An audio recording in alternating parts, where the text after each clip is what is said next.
treats me oh so mean. My man, he don't love me, treats me awful mean. He's the lowest man that I've ever seen.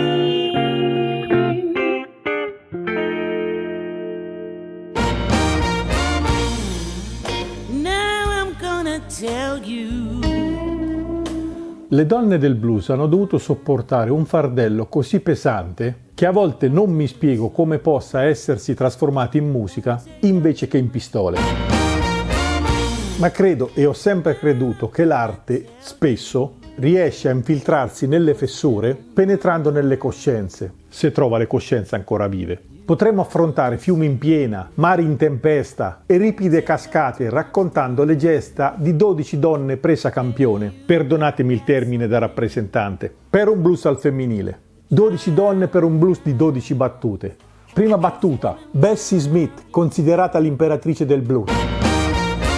Dotata di un'eleganza vocale straordinaria, che unita ad un talento per le arti fuori dal comune, oltre che musicista, era attrice, ballerina, mima, la fanno risultare probabilmente come l'artista che più influenzò la musica americana del Novecento. Battuta 2. Big Mama Thornton.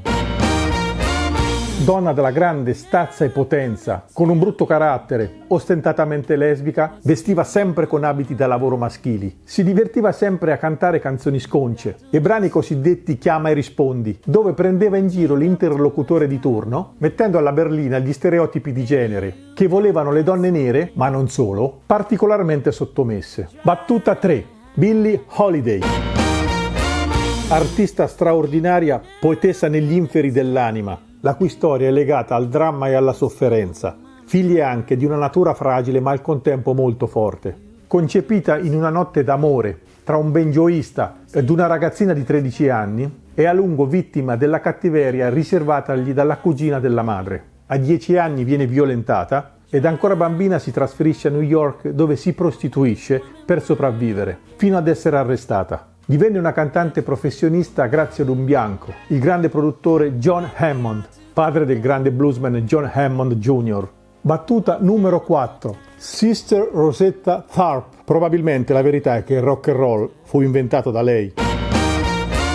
E il suo stile sulla chitarra elettrica generò tutto quello che successe anni dopo, con i vari Chuck Berry, Little Richard, eccetera. Nonostante ciò, nell'Olimpo del rock and roll, Rosetta Tharpe è una divinità dimenticata. Fu la prima a caricare di un'energia nuova il gospel e quindi la musica soul. Battuta numero 5. Memphis Minnie.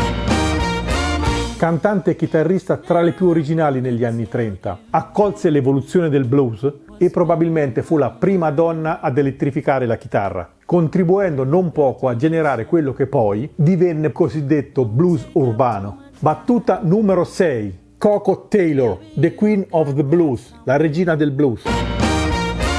Sempre per stare in suggestioni monarchiche ma in realtà molto tribali, cose che vedremo in una puntata dedicata, una delle voci più ruggenti del blues di Chicago e, nonostante tutte le resistenze lavorative del caso in quanto donna, vinse 25 WC Handy Awards, più di qualsiasi altro artista avesse mai vinto. Battuta numero 7. Etta James. Innumerevoli volte spot televisivi, pubblicità, films, eccetera, hanno regalato e ci regalano alcuni dei suoi brani più famosi. Ma non possiamo certo limitarci solo a questo, e lo scopriremo. La James potrebbe rivelarsi quel tassello mancante nella vita musicale di ognuno. Con lei ho anche un aneddoto personale che strada facendo vi racconterò, se non mi metto a piangere nel frammentre. Battuta numero 8. Mavis Staples.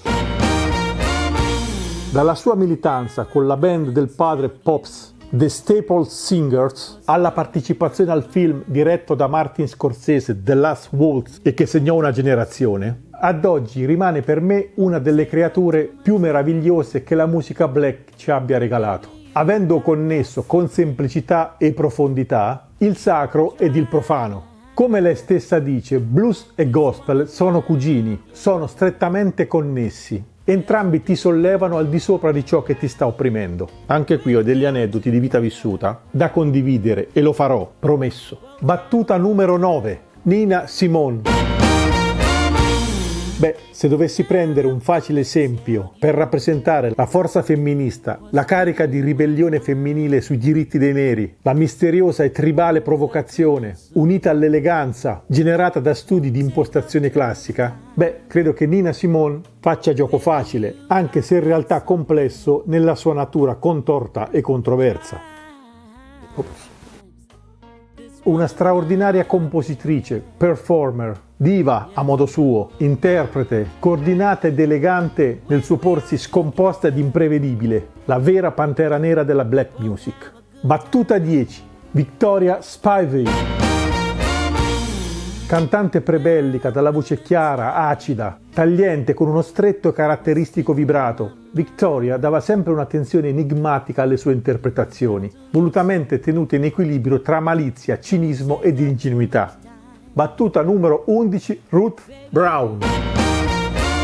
Rispetto alle sue coetanee come Esther Phillips, Dinah Washington, Big My Bell, eccetera, Ruth Brown è riuscita a sopravvivere più a lungo alla sua epoca e a rivisitare, rivitalizzare e radicare al contemporaneo di continuo la sua arte rispetto alle sopracitate cantanti caratterizzate sì da una straordinaria individualità, ma con personalità vigorose e volitive quanto minate da una profonda tensione autodistruttiva.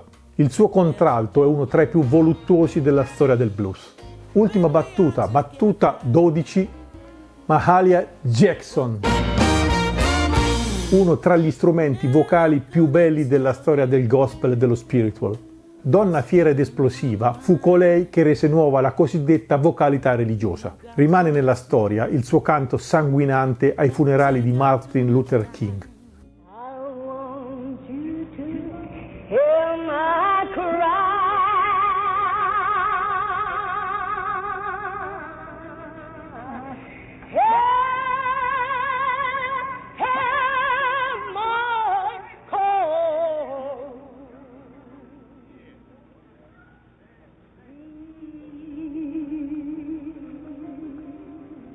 Just hold my hand, Lord, hold my hand, and don't let me fall. Oh, take my hand, precious.